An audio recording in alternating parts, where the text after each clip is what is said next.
for your leadership as well. The entry point into the greatest freaking city in the world is through the Austin neighborhood, and I'm very proud to not just represent the city as a whole, but to be an Austinite.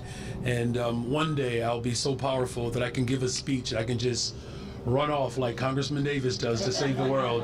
But I'm grateful for him. He's a true public servant as well. And I understand that our alderman had an emergency, but his staff is here. So even in his absence, his staff is here. So can we just acknowledge and give a round of applause to the alderman of the 29th Ward, Chris Taliaferro. You know, Chicago is a city that is great because of the vibrancy and the diversity of our residents. But unfortunately, too many of our residents faced unnecessary barriers that have made it difficult for them to have access to vital services, and particularly our public transportation system. Accessibility should not be seen as a luxury. In fact, it should be a part of the fundamental rights that secures our humanity. And to ensure that people of Chicago have access to opportunities, resources and services that they can depend on, we must work towards a transit system that serves everyone, regardless of their mobility needs. This project represents our shared commitment to equity, and particularly for the West Side, which has historically been underserved.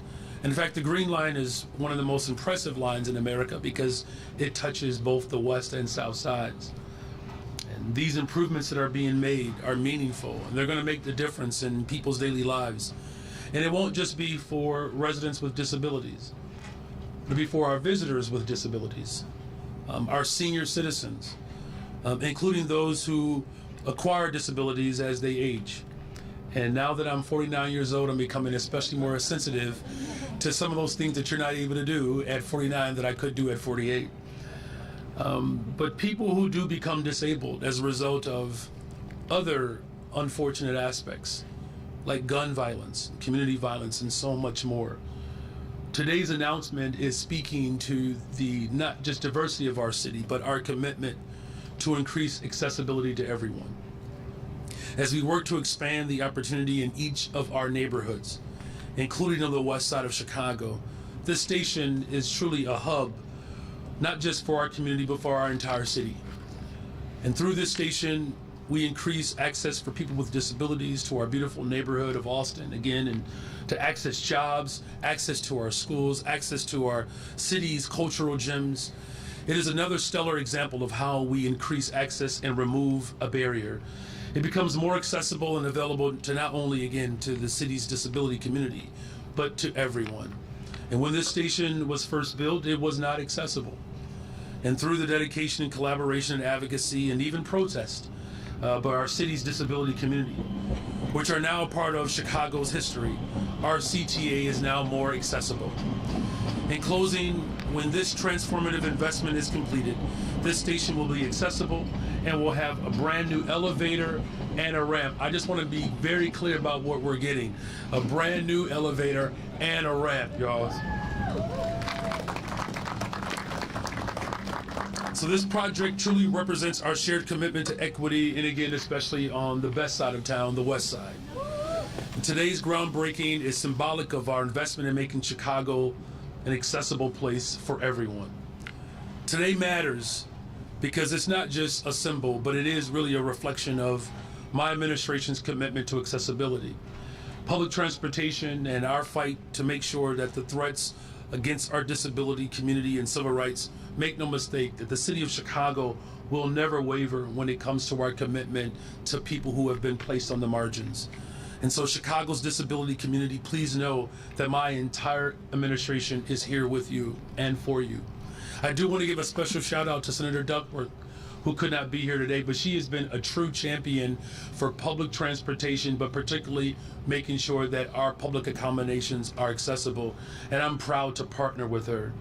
And then, of course, her ASAP Act has been instrumental in securing federal funding for accessibility projects. So we thank our Senator, but we also thank the entire community for you all's commitment to collaborating on such an important investment. And so with that, as we continue to build a better, stronger, much safer Chicago, I'm grateful to have partners at every single level of city government. And so please help me welcome one of our board of director members of the CTA, Board Director Member Lee.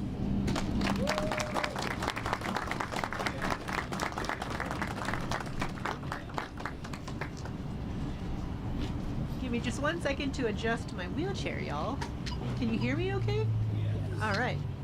Sorry. Boop, boop, boop. The beauty of technology. The wheelchair goes up. Hopefully you can see me okay. All right. Good morning, everyone. Good morning. Thank you so much for being here. It's such a pleasure for me to be here as part of this exciting day. And I wish it was a little warmer, right? But it's spring in Chicago, and spring means new beginnings. And this is truly a new beginning for the Green Line, this station, for this year. It's super exciting. And I just want to share a little bit that I'm so proud to be here today and being part of the leadership team at the CTA that really truly recognizes that accessibility and prioritizes accessibility as a right. We all deserve to go where we want to go and go where we need to go. And I couldn't take the Green Line here today, right? I had to take alternative means of transportation, but soon that will not be the case. And accessibility doesn't just benefit people like me in my community, but remember a time when you were struggling with a stroller or luggage up a flight of stairs. You'd also want a ramp or an elevator at that point in time, right? So accessibility is really an investment in our communities. It's an investment in our city, and it's really truly an investment in opening doors to jobs, to resources, and to really life and all this city has to offer. And I'm not going to talk a long time because I know we're all really cold, but I will say I want to keep making these projects like a reality, and that's not going to be possible without funding. And so I encourage everyone here today who's listening, contact your officials, your state and local officials, that you want accessible transit, that accessible transportation is important to you. So please, let's get ready to break some ground. Where are the shovels, y'all? But thank you. I'm very excited to be here.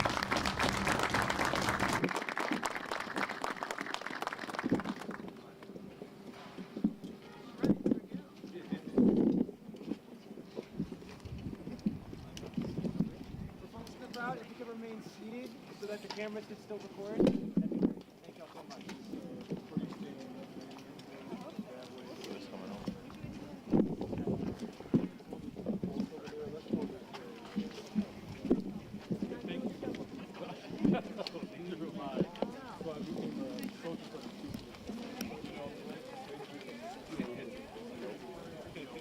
Excuse me. Oh.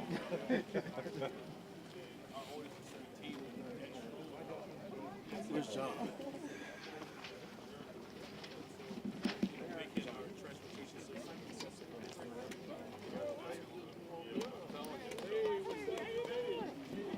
Pass the Edie. Pass the Edie.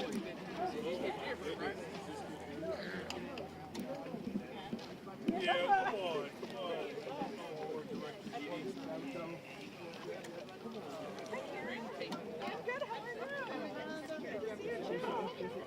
Do we have one more? We need one more? No, there's one. One more person. Who doesn't have a phone? Yeah, we have an extra. Are you from his office? We have one extra here. From the auditor's office. Oh, that's what I was about to ask. Thank you. Right here.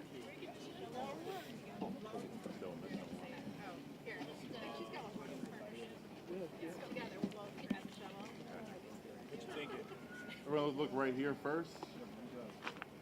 All right, and let's put some dirt on the shovels. All cameras ready? All right, we're going to toss on 3. 1, 2, 3. And let's do one more. All right, dirt on shovel. Okay. We get a little Top. applause too. We want some audience applause as well on 3, all right? 1, 2, 3. A typical politician. Cheer me on for that.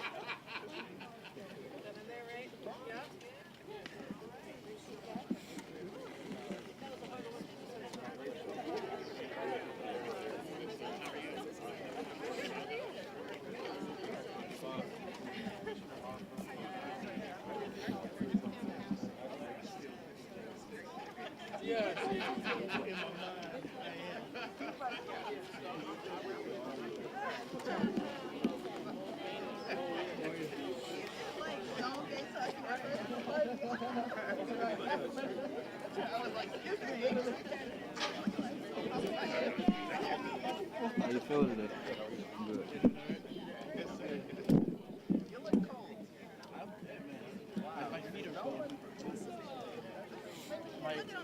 Up top is not bad. My feet are real cold. Yeah, literally.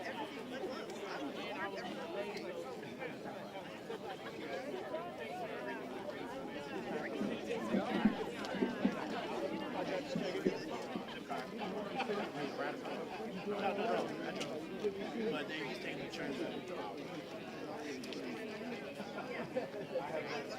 No, this is so.